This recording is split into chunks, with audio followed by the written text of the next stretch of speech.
Welcome to the Connected Caroline Show. I'm Caroline, and today's guest is Meredith Patterson, who has a new memoir out called Confessions of an Actress. So if you're a parent out there with a child who is an aspiring actress and or Broadway star, this is a episode for you. Welcome to the show, Meredith. Great to see you. So great to see you, Caroline. Thanks for having me. So Confessions of an Actress, you're not that old. Why did you want to write a memoir already? The book is fascinating. I did read it. But I'm curious, what was the inspiration to put your journey, the beginning stages of your journey up to being the lead performer, Peggy Sawyer, in 42nd Street on Broadway, which was your dream. So why don't you to spell it out? And yes, I am. A memoir is actually more of a moment in my life as opposed to a biography, which would be my whole life, which I have a lot to live still. But I know when I was going through getting my first Broadway musical, which was 42nd Street, and taking over the lead and all of the things that are in the book, which also involves 9/11. It was the 20th anniversary of that time of my life. And I remember back when I was living it, I had a lot of people telling me that I should write this down. They kept saying, "Oh my God, I can't believe what's happening to you. You should write this down. You should write this down." These are all these New York Broadway stories that you hear about, and you should write this down. So being a person who journaled a lot, I did. I wrote all of it down, and I thought, someday I think I'm going to write this for my kids to know what I went through.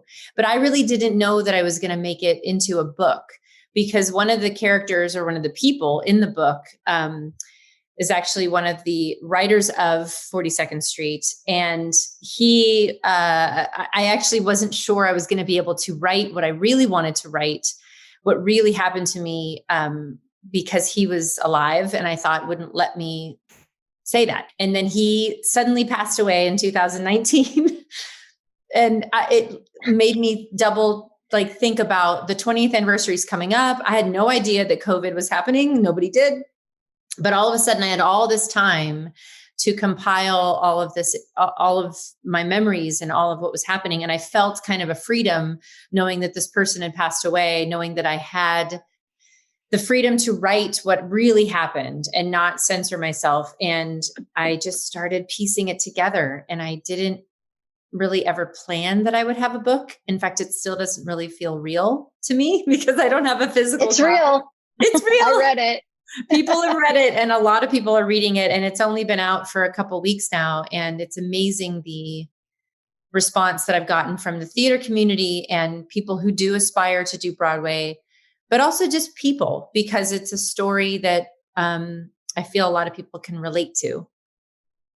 Well, I wrote a review on your book, and I meant what I said. Next Broadway show, or any show, doesn't have to be Broadway, I'm going to clap twice as hard, because you really detail the grueling behind the scenes of what you go through, what you actors and dancers and singers go through. And when the curtain goes up, you don't know that you've been in dire pain or have had, X, Y, or Z happen, or in your case, incredible psychic attack and emotional attack from the head honcho person. Yeah. So I have so much more of a insight to what goes on Broadway, but also compassion for all of the performers that are up there and, what they've sacrificed to get there. Thank you. And everybody's, it is kind of the story of athletes. And I talk about that in the book. I talk about how, people used to joke with me and say, "Oh, you only work 2 hours a day." And I'm like, no, are you crazy? It's like saying that an Olympic athlete only does a performance every 4 years or something. You're spending every waking moment trying to maintain that excellence in your body and in your voice, your acting, your emotional state, your sleep, how you eat. And as I say in the book, in terms of going to the doctor and making sure that my body is okay. And I was 25 at the time. So you would think everything would be great, but you're constantly in maintenance form.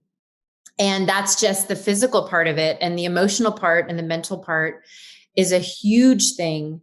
And it is more known in athletes, I think, in like, you know, the NFL and major professional sports or even Olympians, but people don't really know all of our stories for Broadway. And I would encourage more people who are Broadway performers to write their story, because everybody's story is different. Mine's very specific to this show, but it was and is the hardest female tap dancing role in musical theater history still to this day. So anybody that plays Peggy Sawyer should read this book before they enter into doing this part, because it's tough, and it is tough to perform 8 times a week. It just is. That's crazy. That's a good segue actually to giving a little bit of a timeline as to how you becoming the lead Peggy Sawyer on 42nd Street. Of the show, that you actually started out as the understudy. Is that correct? I did. I actually started out in the chorus, but before that, in the book, I chronicle all of it. I auditioned. I think I had I was told I had 8 callbacks, but it was between me and another girl for a long time. And that alone, just that audition process alone, is very mentally draining. And so I ended up not getting the part initially, and I ended up getting the show in the chorus and then the understudy, which was kind of funny because after all of those auditions for the leading role, it felt like a letdown, but it was amazing because I was in my first Broadway musical. So there was that kind of perspective I had to shift. But I ended up, and I knew that this person who was playing Peggy Sawyer originally was going to be going off and doing another show. It was already contractually put in that she was leaving the show in 3 months after we opened. But I was not guaranteed the part. So there was all of that too. I knew I was going to be going on possibly as the understudy, which you never really know when you're an understudy. You don't know when you're going on or if you're ever going on. But we won the Tony. The show was a huge hit. And I started going on in July regularly for matinees. And this is all in the book. And it's just an amazing roller coaster that people are like, oh my God, like every day there's something. But I did. It was a lot. And then I did end up getting it, which is not getting the role, which is not a spoiler alert.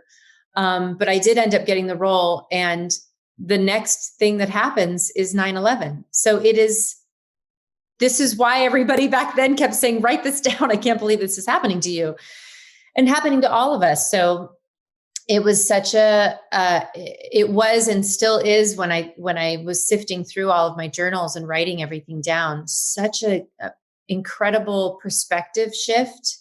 And did all of this matter anymore that I'm starring on Broadway when 9/11 happened? Like none of that seemed like it mattered.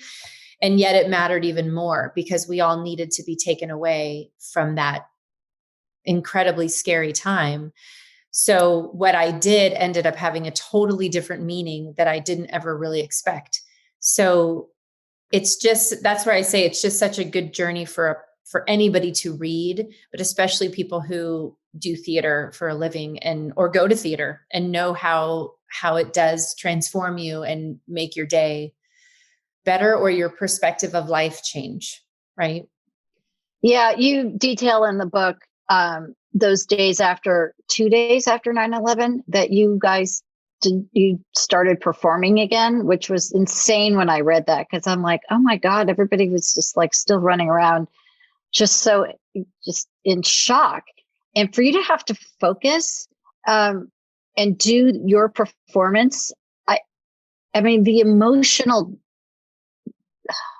I don't want to say turmoil, but it is that you had to be going through to like put on game face, and not be like a puddle of tears throughout the whole thing was like really amazing. And why don't you talk about like what it felt like when the audience, what their response was and how that made you feel as a performer performing 2 days after 9/11. First of all, I was shocked that people were even in the theater to begin with. Like people were so scared to be congregating anywhere. Yeah. And there was actually, if people remember, there was actually bomb threats and threats to Times Square. So we were in the middle of Times Square on 42nd Street.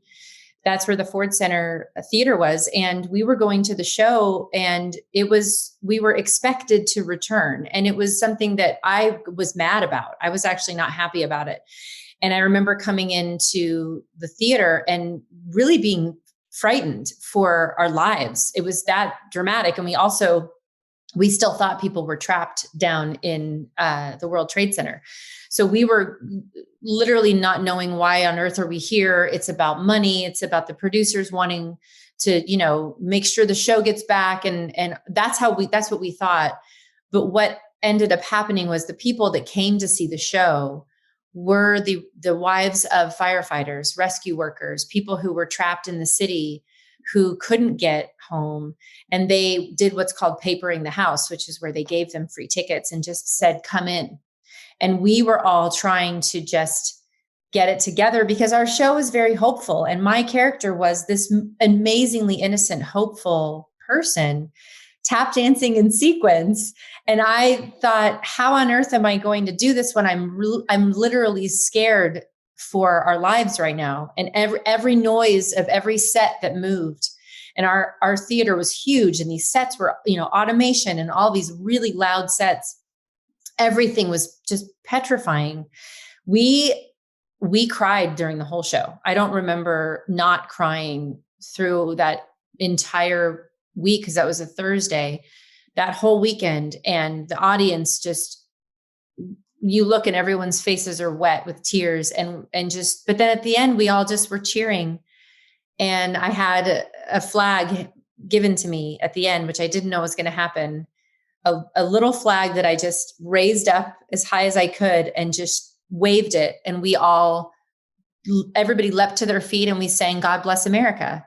And it was the most patriotic I've ever felt in my life. Yeah, it still gives me the chills. It really does. It still gives me the chills. And I remember writing that chapter and all of the things that we did after that.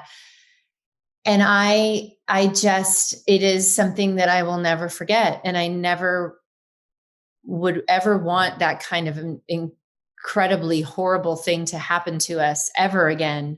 But the amount of unity that we had in the days after that, and the amount of unity we had in New York, especially, I've never felt since. I'm sure right now with Broadway opening up again after COVID, I'm sure that's what's going on. That I'm not there, but I do see the pictures and I see what's going on. And I said, this is so timely that this book is coming out now. Who knew that there was going to be a pandemic? Who knew there was going to be another time when Broadway was shut down? Because since 9/11, there hasn't been. But this is incredible what is happening in New York now, and the way people are coming together, and the way that hopefully we can maybe have that patriotism again. I don't know, but there is such a parallel when you read that part of the book in terms of what's happening right now. Yeah, I think so too. I mean, when I went to New York this summer with my two boys, people were like, "Oh, you get to go to Broadway," and I'm like, "It doesn't open until September." And that was like in New York, in Manhattan. I lived in New York City for 3 years.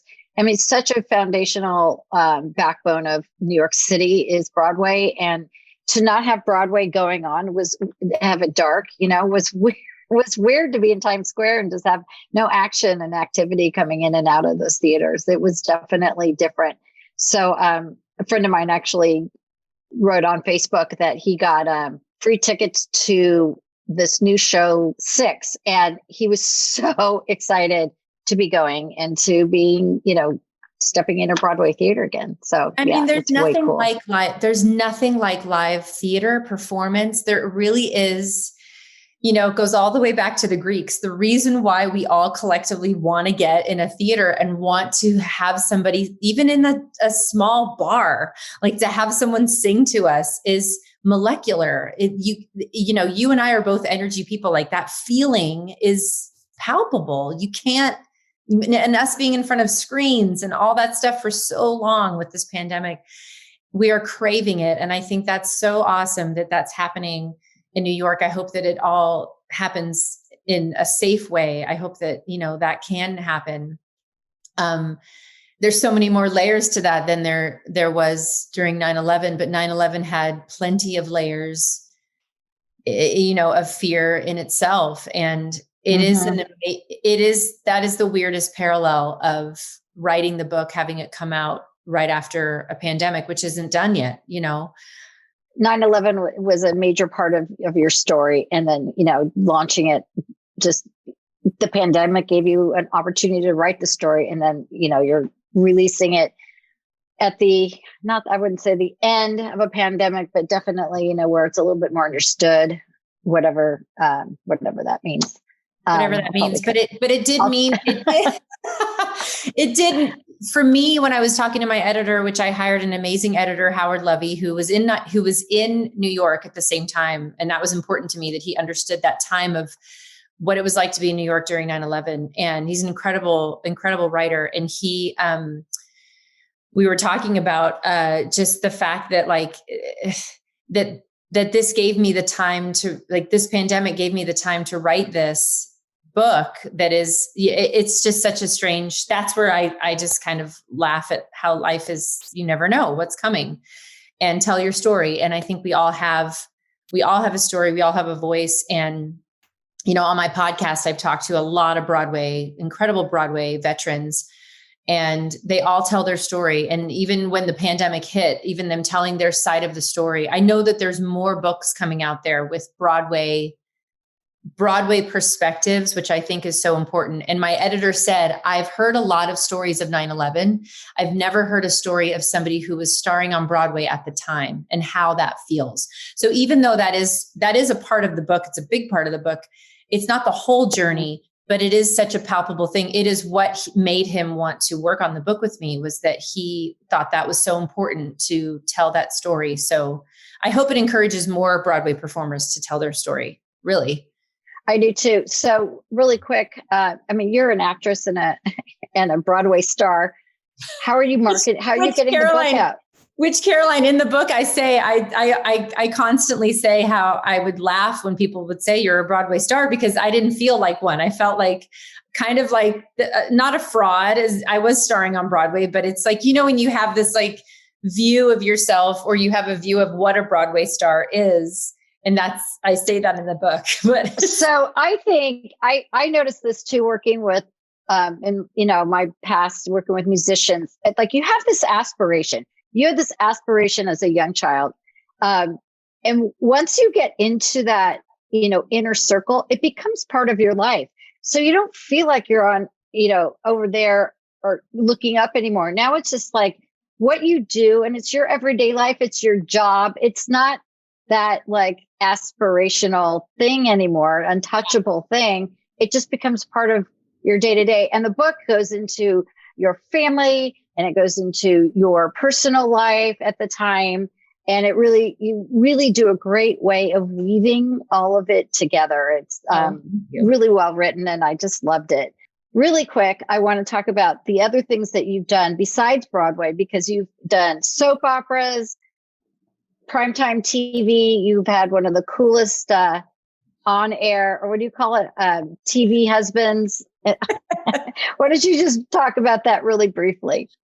So I say when you go onto Amazon and buy the book, this is part of a series, because my editor had the idea where he said, this isn't just one book, because when you end the book, I end the book and I'm going on to more things. And I end up, people all want to know about the Hollywood years as well. And I have been very lucky to have a lot of brushes with celebrity. And my first time on television was marrying Tom Selleck on Boston Legal.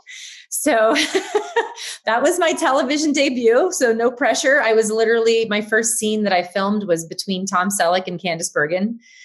And I just literally sat there going, one of these kids is not like the other. And I just thought, this is so crazy. How is this happening? How is this my life? And it was the beginning of such an exciting time where I got to work with so many amazing celebrities, and Steve Martin and Julie Andrews. And all of those things people want to hear about, which is a much happier time than talking about 9/11 and all of the craziness that I went through with that. But this book does start a series of books, which I don't know how many. I feel like if people are interested, I'll keep writing about my story, because it's really where it was just my journal and my legacy for my kids. It can be something that can possibly, be more and more influential to a lot of other people who want to do this for a living. Kind of the inside scoop as to what it's really like, because I'm not a star. It's interesting, like how you hear the perspective of someone who is a working actress, and that's the Confessions of an Actress. When I started the podcast, my friend said that's what you should call it, because it is a Confessions of an Actress. You're not famous. And all we hear about is all the famous stories. We don't hear about the people that are like myself, like a working actress, who I might be famous to some people. Like I've had some people be like, you're famous. I was in the Princess Diaries movie, and all those things. But it's a very different perspective. So I'm excited about people hearing about that. And I'm starting to write the second book in January. So where I'm really good. And what do you have an idea of what that second book, like chronologically, will that go from when you go off to Russia to X? I mean, have you sort of strategized on? I started mapping it out a little bit, and I did because what happens at the end of this book is that I get an offer to do the same show, 42nd Street in Russia, in Moscow. And I had never been to Europe. It was my first mothership of European cities. And there was, not to give any spoilers away, but there was a lot of drama that happened over in Russia with Chechen rebels and all this stuff. It almost sounds to me, it also was like sounding like a movie. But that experience, and then having that end with me coming back to the States and back to New York and starting my journey with television and film and pilot season and what that all entails, and meeting all the celebrities that I got to, which, the second book is going to be, I used to write Sunday letters from Moscow. I don't know if I'm going to call it that, but I would write my family Sunday letters from Moscow.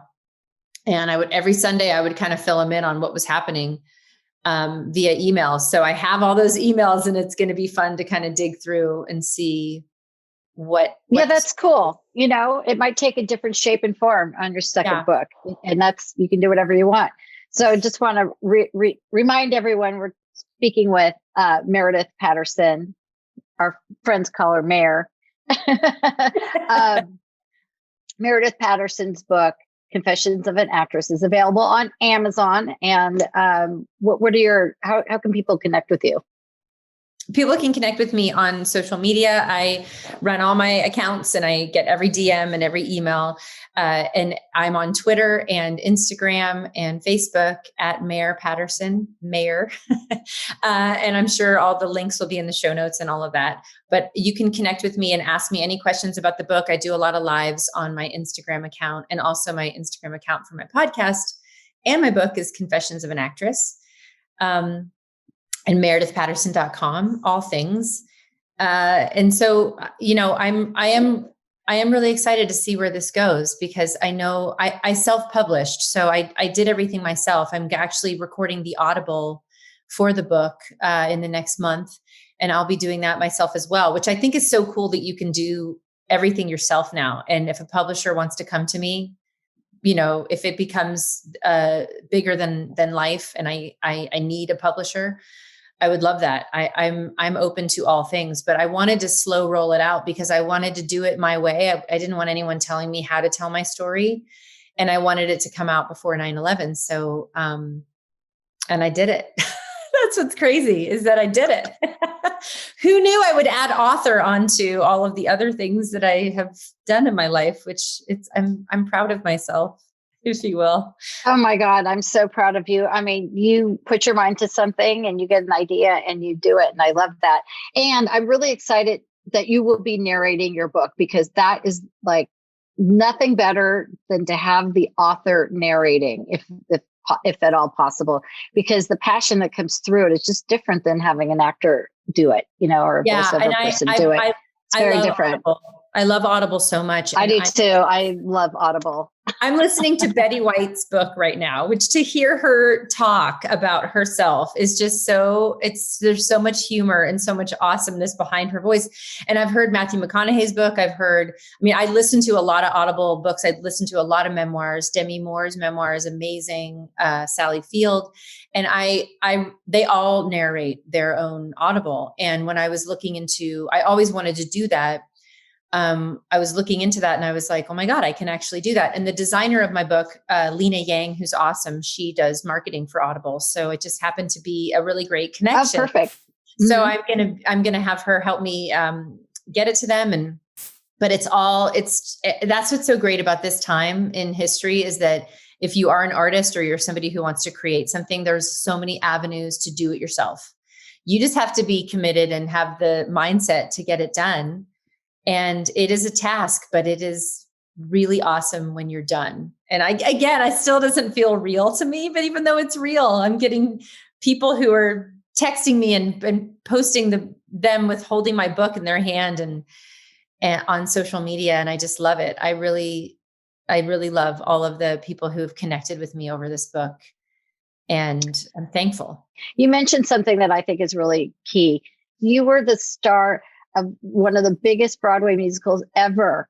And yet, you don't have what people consider, famous. You're not famous. Yeah. And I don't know, that has to be a double-edged sword because you have privacy. You live in, you can tell people where you live and not be worried about paparazzi. You know what I'm saying? You can have a normal life and also do where your passion goes versus when you get so famous, it's like your whole world turns upside down and you have to operate in a different way.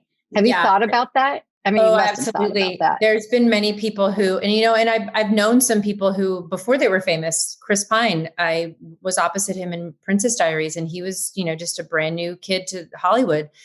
And both of his parents, his dad is Robert Pine, who was on the TV show Chips, and his mom was an actress. And his dad had a little bit of fame because that was a big 1970s TV show.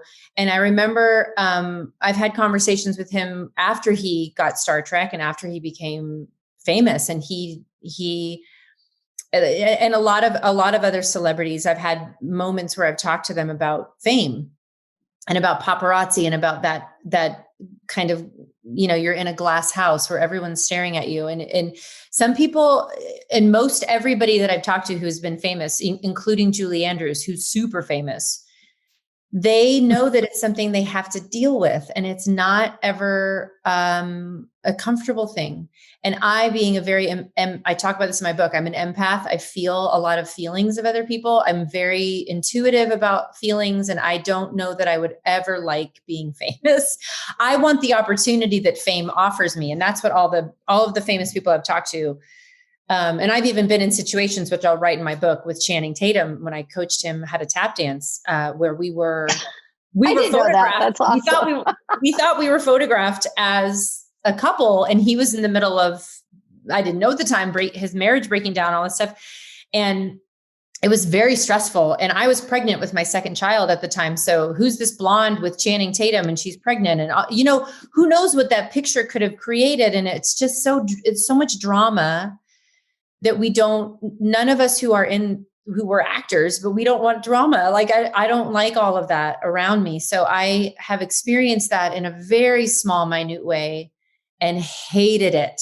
So I know that I would be one of those people who, if I was to suddenly become famous, would be very protective of myself and would figure out a way. And I'm much older and I'm not so naive anymore to that excitement of fame. But from the people I know that are famous, I would hold tight to them and their advice, because I know that it is something that is a beast that, like Jim Carrey says, I wish everybody could be rich and famous to know that that's not the answer.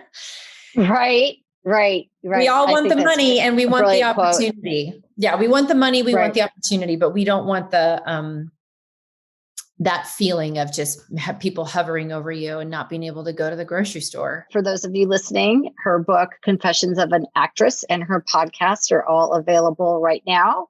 Go to Amazon and get the book and share it with people that it's really a book for so many different types of people. It's for people that have lived through 9/11, that were in New York, really living and working there. It's for people who have young children who want to be Broadway stars and or just, actors.